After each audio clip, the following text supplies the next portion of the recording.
दोस्तों, मेरा नाम है कुमकुम बिनवाल। झारखंड और महाराष्ट्र के चुनाव की तारीखों के ऐलान के साथ साथ यूपी के उपचुनाव की 9 सीटों के लिए भी चुनाव की तारीखों का ऐलान हुआ। दरअसल महाराष्ट्र और झारखंड में चुनावी सरगर्मियां इतनी तेजी से चेंज हो रही हैं कि ज़्यादातर चर्चा जो है वो महाराष्ट्र पर ही है, क्योंकि महाराष्ट्र एक बहुत ही इंपॉर्टेंट राज्य है। यूपी के बाद सबसे महत्वपूर्ण राज्य है, दोनों ही गठबंधनों के लिए, और राजनीतिक तौर पर भी सबसे महत्वपूर्ण राज्य है।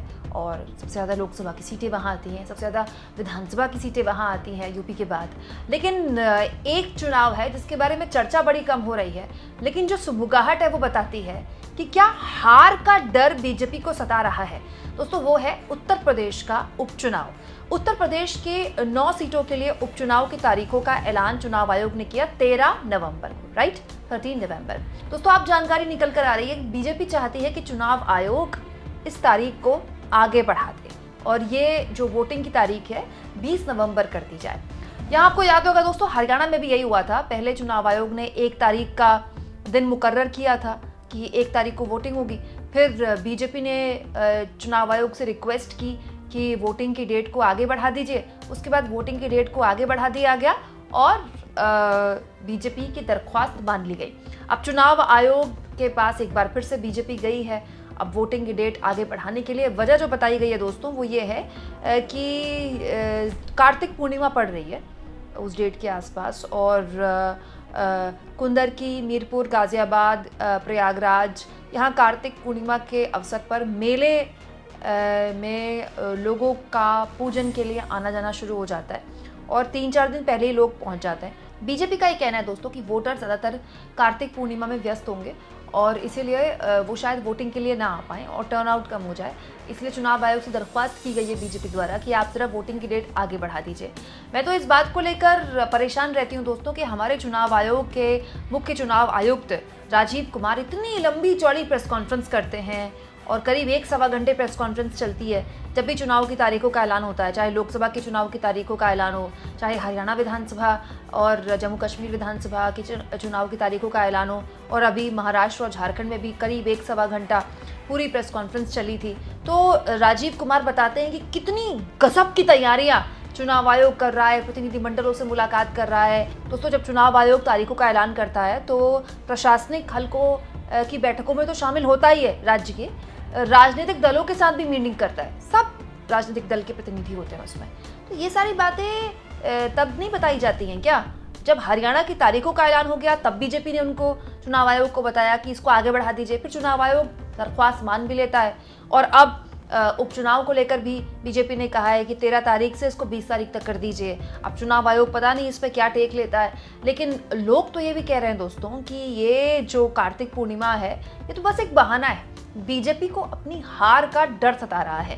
दोस्तों, उत्तर प्रदेश में बीजेपी बहुत शर्मनाक तरीके से हारी है। अगर मोदी जी बहुमत के आंकड़े से दूर हुए हैं ना, तो उसमें सबसे बड़ा योगदान उत्तर प्रदेश का है। उत्तर प्रदेश में जो शर्मनाक प्रदर्शन बीजेपी ने किया है, उसकी हार के पोस्टमार्टम के जो नतीजे आए बाहर, या हार का जो पोस्टमार्टम किया बीजेपी ने, उसमें बीजेपी की आंतरिक रिपोर्ट ये कहती है, अब ये मैं तो नहीं कहती, बीजेपी की आंतरिक रिपोर्ट को लेकर बहुत से मीडिया आउटलेट्स ने खबर छापी थी, जिसको लेकर मैंने भी उस वक्त आपको वीडियो दिखाई थी कि बीजेपी के अंदर गद्दार, गद्दारी, इस तरह के शब्दों का खूब इस्तेमाल किया गया। बीजेपी ने उत्तर प्रदेश में हार क्यों हुई लोकसभा चुनाव में इतनी शर्मनाक तरीके से, और समाजवादी पार्टी इतना शानदार प्रदर्शन कैसे कर गई, इसे लेकर जब जब बैठकें बुलाई बीजेपी के कार्यकर्ता आपस में भिड़ गए, ले लात घुसे, चप्पल, गाली गलौज खूब चली और सब कुछ मीडिया के आगे हुआ। मतलब सारी वीडियोस वायरल हुई, खूब छीछालेदर हुई बीजेपी की। हालत ये हो गई दोस्तों कि उत्तर प्रदेश के नतीजों के बाद तो आज गई या कल गई उत्तर प्रदेश के मुख्यमंत्री की कुर्सी, इसको लेकर चर्चा न्यूज़ चैनल्स में होने लगी। भाई, यूट्यूबर्स अगर इस तरह की चर्चा करें तो आप लोग विश्वास नहीं करते, लेकिन आप बताइए करीब 20 दिन न्यूज़ चैनल्स में चर्चा नहीं चली कि योगी आदित्यनाथ को बदला जाए, बस योगी आदित्यनाथ को इस्तीफा देना ही पड़ेगा। ऐसा लगता था कि घंटे 2 घंटे में इस्तीफा आ जाएगा। वो तो योगी आदित्यनाथ के साथ संग खड़ा हो गया और उनको एक तरह से संजीवनी मिल गई, लेकिन ये संजीवनी लंबी चलने वाली नहीं है। ये अमित शाह भी जानते हैं, ये मोदी भी जानते हैं और ये योगी भी जानते हैं कि कुर्सी तो उनकी 2027 के विधानसभा चुनाव तक सेफ नहीं है। लेकिन योगी आदित्यनाथ के पास दोस्तों ये जो 9 सीटों के उपचुनाव है ना, ये उनके पास खुद को प्रूव करने का एक तरह से आप समझ लीजिए आखिरी मौका है। अब उनको दिल्ली भी बुलाया गया था, याद है आपको, योगी आदित्यनाथ को भी कुछ दिन पहले उपचुनाव की सीटों के मंथन के लिए दिल्ली बुलाया गया था। और योगी आदित्यनाथ को यही शिकायत थी कि लोकसभा में जब टिकटों का वितरण हो रहा था तो मुझसे पूछ के तो आपने टिकट बांटे नहीं, तो हार का ठीकरा मुझ पर क्यों फोड़ रहे हैं। तो सुना है कि अब दिल्ली आलाकमान ने योगी आदित्यनाथ से पूछना शुरू कर दिया है और कहा है कि लीजिए आप बता दीजिए, और उसके बाद हार और जीत का फैसला भी आप ही कीजिएगा, क्योंकि अब हारे तो अब ये बहाना नहीं चलेगा। तो सुनने में आया है कि योगी आदित्यनाथ से भी पूछा जा रहा है। अब कितना पूछा जा रहा है, कितनी सीटों में योगी आदित्यनाथ की चल रही है, ये तो खैर भगवान ही जानता है, क्योंकि उस मीटिंग में तो न तो मोबाइल होते हैं, न तो पत्रकार होते हैं, और बीजेपी के अंदर से तो कोई सूत्रों के हवाले से खबरें आनी भी मुश्किल हो जाती हैं। लेकिन ये है दोस्तों कि योगी आदित्यनाथ को पता है कि अगर उनको अपनी कुर्सी बचानी है तो इस उपचुनाव में अच्छा करना होगा। बाकायदा इन 9 सीटों के लिए दोस्तों 27 नामों की लिस्ट भी पार्टी हाईकमान को भेज दी गई है। अब इन 27 नामों की लिस्ट में किससे कौन से नाम पूछे गए और वो कौन कौन से नाम हैं जो किस खेमे से हैं, अमित शाह के खेमे से हैं कि योगी आदित्यनाथ के खेमे से हैं, वो तो खैर बीजेपी वाले ही जानते हैं। वहीं दूसरी ओर बीजेपी जब अभी तक टिकटों पर मंथन कर रही है और टिकट नहीं तय कर पाई है, केवल 9 सीटों की तो टिकट तय करने, ऐसा थोड़ी है कि करीब 90 सीटों के टिकट तय करने, 9 सीटों के टिकट नहीं तय कर पा रही है कि बीजेपी। वहीं दूसरी ओर समाजवादी पार्टी ने तो अपने नाम भी ऐलान कर दिए। दोस्तों समाजवादी पार्टी ने इन 9 सीटों में 8 पर खुद लड़ने का ऐलान किया है और सुनने में आया है कि या तो 2 या 1 अखिलेश यादव कांग्रेस पार्टी को दे सकते हैं। ये हो सकता है दोस्तों कि अखिलेश यादव गाजियाबाद और खैर विधानसभा सीट कांग्रेस के लिए छोड़ने का फैसला कर लें। लेकिन अभी समाजवादी पार्टी ने केवल 6 सीटों पर अपने उम्मीदवारों का ऐलान कर दिया है। तो एक आप कह सकते हैं कि समाजवादी पार्टी ने बढ़त बना ली है।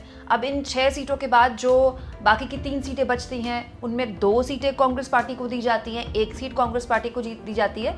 इसको लेकर मंथन चल रहा है। कांग्रेस पार्टी की डिमांड थी कि 5 सीटें उनको मिले, लेकिन आपको पता है राजनीति में मोल भाव चलता है। कांग्रेस 5 मांगेगी तब वो जानती है कि उसको तब 2 या 1 मिलेगी। लेकिन इस बात को लेकर कोई संशय नहीं है, कोई कन्फ्यूजन नहीं है अखिलेश यादव और राहुल गांधी में कि इस उपचुनाव में जो बढ़त, लोकसभा चुनाव में जो साइकोलॉजिकल बढ़त और राजनीतिक तौर पर बढ़त समाजवादी पार्टी ने बनाई और समाजवादी पार्टी और कांग्रेस पार्टी के गठबंधन ने बढ़ाई, उस बढ़त को आगे हम बनाए रखें। और इसीलिए बड़ी होशियारी से टिकटों का ऐलान भी कर दिया गया समाजवादी पार्टी द्वारा, क्योंकि समाजवादी पार्टी लोकसभा चुनाव के बाद से ही इन सीटों पर मंथन करना शुरू कर चुकी थी। समाजवादी पार्टी को लोकसभा चुनाव के बाद से ही तय था कि उपचुनाव तो होने ही है, तो लगातार वहाँ पर मीटिंगों का दौर लोकसभा चुनाव के बाद से ही चल रहा था। इसीलिए 6 उम्मीदवारों का ऐलान भी हो चुका है। बसपा ने भी 5 उम्मीदवार मैदान में उतार दिए हैं, लेकिन हाल के सालों में बसपा के कितने उम्मीदवारों ने चुनाव जीता है और कितने उम्मीदवारों ने बीजेपी के लिए एक तरह से पर्दे के पीछे काम किया, आप सब जानते हैं, मुझे उसमें बताने की ज़रूरत नहीं है। अखिलेश यादव के लिए एक बात कहना होगा दोस्तों कि हाल के सालों में अखिलेश यादव ने राजनीतिक सूझबूझ में अब काफ़ी बढ़त बनाई है। मतलब जो बीजेपी में चाणक्य बात कही जाती थी, उत्तर प्रदेश का जो असली चाणक्य है अखिलेश यादव, उसमें बड़ी दावेदारी निभा रहे हैं, इसमें कोई दो राय नहीं। अब जैसे मीरापुर सीट है दोस्तों, मीरापुर सीट में अखिलेश यादव ने सुम्बुल राणा के नाम पर अचानक मोहर लगा दी, तो लोग बड़े हैरान हो गए कि सुम्बुल राणा कौन है, लोगों ने नाम भी नहीं सुना था। बाद में पता चला कि सुम्बुल राणा कादिर राणा के परिवार से हैं, कादिर राणा की बहू हैं, और अखिलेश यादव ने पश्चिमी यूपी में राणा परिवार पर दाव लगाकर एक बड़ा दाव चल दिया है। क्यों? क्योंकि बसपा के उत्तराखंड प्रभारी मुनकाद अली की बेटी हैं सुम्बुल राणा। मुनकाद अली कौन है? मुनकाद अली बसपा प्रमुख मायावती के एक वक्त में बहुत खास माने जाते थे, उनकी जो कोर टीम थी उनमें से एक माने जाते थे।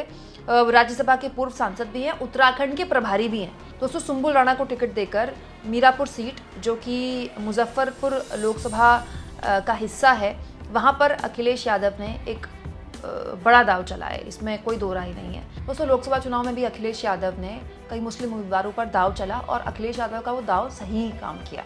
बहुत से उम्मीदवार तो लोकसभा के अंदर मजबूती से अपने अपने इलाके का प्रतिनिधित्व भी कर रहे हैं, उनमें से एक इकारा हसन भी हैं। तो बड़ी बात यह है कि पश्चिमी उत्तर प्रदेश को लेकर अखिलेश यादव एक बड़ा रोड मैप बना रहे हैं, बड़ा प्लान बना रहे हैं, जिसमें आने वाले भविष्य में आरएलडी, ऐसा लगता है कि वो आरएलडी का स्पेस खाना चाहते हैं। लेकिन दोस्तों पश्चिमी उत्तर प्रदेश में आरएलडी से बड़ी जो शक्ति है वो आज बीजेपी है।